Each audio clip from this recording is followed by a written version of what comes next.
It's a story we've all seen before.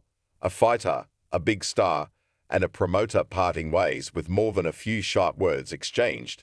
But what happens when that fighter's next chapter starts to look a lot like the one they just left behind? That's exactly the question on everyone's mind as we watch the saga of Francis Ngannou and the PFL unfold. What began as a hopeful new partnership has turned into a public rift, and it has one former UFC star, Josh Thompson, rethinking everything he thought he knew. A new chapter, a familiar tune. When Francis Ngannou left the UFC, it was a seismic event in the world of combat sports. He was the reigning heavyweight champion, a knockout artist with a truly incredible life story. His departure wasn't just a career change, it was a statement. He wanted more freedom, more control, and the ability to pursue his passion for boxing. The PFL stepped in, offering him what seemed like the perfect deal: a spot in their promotion, the chance to box, and even the role of chairman for PFL Africa. It felt like a win-win. But now, the honeymoon is officially over. The first hint of trouble came during the PFL's recent regional expansion in South Africa.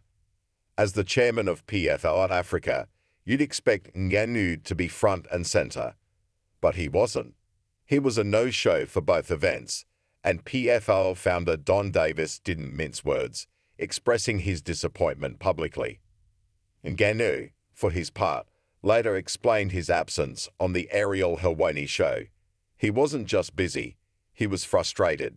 He felt that the inaugural PFL Africa lineup didn't prioritize the local talent as promised, instead placing global names like Johnny Eblen and Dakota Ditcheva above the African fighters he believed should have been the main focus. It's a classic case of creative differences, but with a lot more at stake. The unspoken truth, a promoter's perspective. This behind-the-scenes drama has a lot of people talking, but one voice is standing out: Josh Thompson, a veteran of both the UFC and Strikeforce. Thompson has seen every side of the fight business, and from his vantage point, this situation with the PFL is bringing some old truths back into focus. When Ngannou first left the UFC, Dana White, the organization's president, made some very pointed comments. He claimed that Ngannou was difficult to work with and that the demands went beyond what any promotion could reasonably offer without giving up total control. At the time, many people chalked it up to a typical promoter versus fighter narrative. But now, Thompson believes the PFL situation is validating White's earlier statements. Speaking on his podcast, Weighing In, Thompson didn't hold back. "Your business is to be a fighter, not to be a promoter," he said, pointing out the core tension in the Ngannou-PFL relationship. The PFL, did you a solid by giving you everything you wanted, and you've only given them one fight. It baffles me. Thompson continued, saying that Ngannou's current issues are making White's past comments look a lot more accurate. It is validating everything that Dana had said. He was hard to deal with. We were willing to give him as much as we could, but without giving him control. That makes sense, Thompson explained. I think it is just validating what Dana was saying. Difficult to deal with, wants more than he gives, fusses about everything. It's a tough pill to swallow, especially for fans who saw Ngannou as a symbol of freedom from the rigid structures of major promotions. But Thompson, ever the pragmatist, sees it differently. While he notes that Ngannou seems like a good person, he's quick to add, but there are two sides to every story.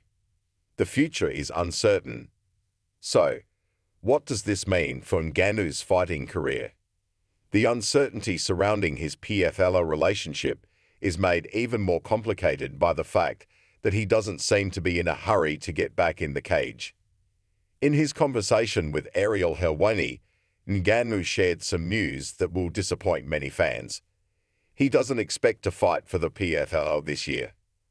He revealed that no talks have taken place regarding a return, citing a difficulty in finding a worthy opponent. Because of this, His focus remains on a third professional boxing fight. No, Ngannou said when asked if discussions have taken place. I started to reach out, sent some emails for a fight to see what is on the line. But since there is nothing yet, I don't think they have an opponent for me. So we will wait, he added. He mentioned that PFL had suggested Vadim Menkov as a potential opponent, but for one reason or another, the matchup didn't materialize. Ngannou admitted he was hoping to fight the PFL's tournament champion, but that doesn't seem to be an option on the table either. It's a strange and quiet time for a man who was once the loudest voice in the heavyweight division. He holds the cards, but it seems like he's not sure which hand to play. For now, we're all left watching and waiting to see if this